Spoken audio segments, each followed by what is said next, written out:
آہستہ سے۔ بسم اللہ الرحمن الرحیم۔ السلام علیکم dear students.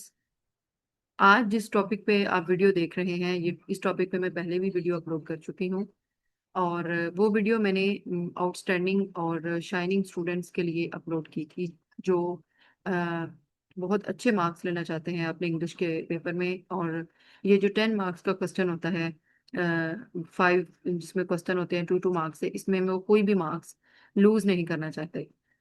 But being a teacher I know کہ بہت سارے بچے ایسے ہوتے ہیں جو اس طرح کے کوسچن لینتھی اور ڈیٹیلڈ کوسچن ٹف ووکیبلری کے ساتھ وہ ان کو یاد نہیں کر پاتے، اور وہ پیپر کی تیاری ان کی کرنا ان کے لیے بہت زیادہ مشکل ہو جاتا ہے۔ تو یہ جو کوسچن ہے، یہ میں نے ان بچوں کی جو مینٹل ایبلٹیز ہیں ان کو سامنے رکھتے ہوئے ان کو میں نے لکھا ہے۔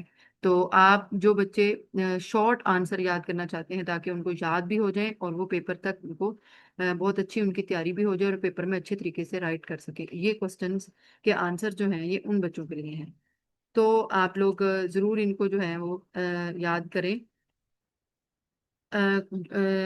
Let's get started. Question number 1. What was the social condition of women, orphans and slaves in pre-Islamic Arabia?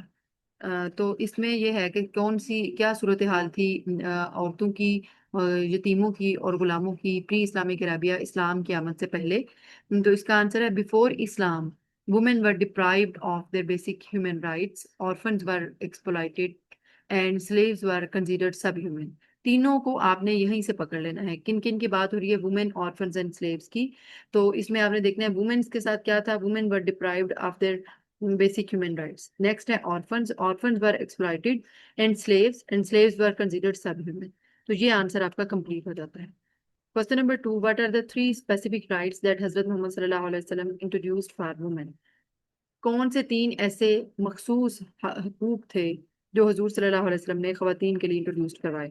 تو آپ ان کے نام اس طرح جب نمبر دے کر لکھ دیتے ہیں تو آپ کو اچھے مارکس مل جاتے ہیں، جیسے own and inherit property, consent to marriage اور ڈیورس اینڈ مینٹیننس۔ آپ ان میں میں آپ کو یہ ٹپ دوں گی کہ آپ ان کو نمبر دے کر لکھیں اور ان میں اسپیلنگ کی غلطی بالکل نہ کریں، تو انشاءاللہ آپ کو اچھے نمبر مل جائیں۔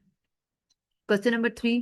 What role did the Quran play in guiding the Rasulullah's social reforms? Provide 2 examples. قرآن اللہ کے رسول صلی اللہ علیہ وسلم کو سماجی جو ان کی اصلاحات ہیں ان کے لیے کیا جو رہنمائی کرتا ہے، اس کی ہم نے 2 ایگزامپلس دینی ہیں۔ تو 2 ایگزامپلس کیا ہیں؟ دا قرآن گائیڈڈ رسول اللہ by teaching justice and kindness. Quran جو ہے وہ اللہ کے رسول کو رہنمائی کرتا ہے ان کو انصاف اور مہربانی کی تعلیم دے کر۔ فار ایگزامپل، مثال کے طور پر اب پہلی مثال شروع ہو رہی ہے، قرآن فاربیڈ ٹیکنگ آرفنز پراپرٹی۔ قرآن جو ہے وہ منع کرتا ہے یتیموں کی جائیداد کو لینے سے۔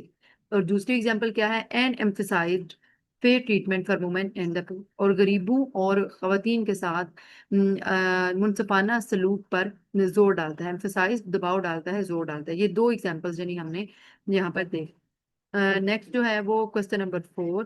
How did حضرت محمد صلی اللہ علیہ وسلم promote the emancipation of slaves؟ کس طرح اللہ کے رسول صلی اللہ علیہ وسلم نے غلاموں کی جو ایمینسیپیشن ہے، غلاموں کا کے لیے کس بات کو فروغ دی؟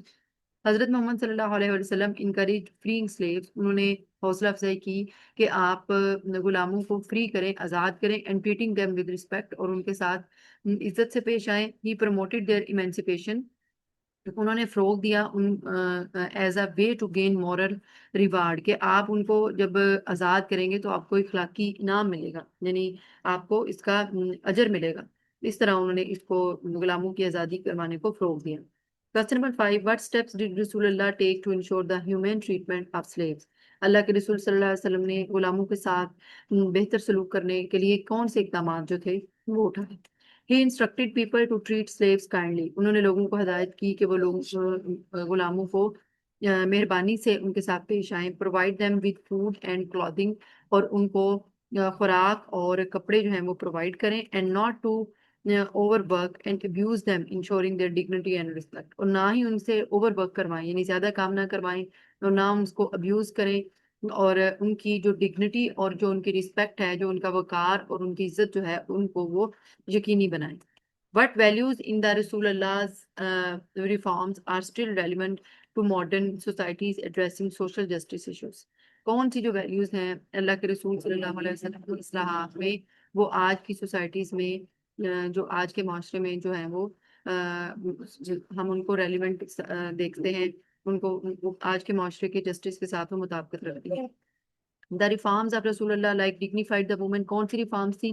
جیسے کہ ڈگنیفائڈ دا وومن، عورت کو وقار دینا، accountability for orphans and encouragement of foundational encouragement of freeing slaves provides a foundational counter narrative to caste and gender discrimination.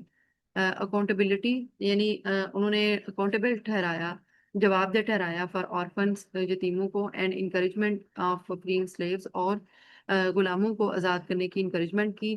یہ پرووائڈ کرتا ہے، یہ مہیا کرتا ہے ایک فاؤنڈیشنل کاؤنٹر نیریٹو، یہ ایک جوابی بیانیہ جو ہے وہ فراہم کرتا ہے to caste and gender discrimination, جو ذات اور جو جینڈر کی، جو مرد اور عورت کی جو ڈسکرمنیشن ہے اس کو یہ ختم کرتا ہے.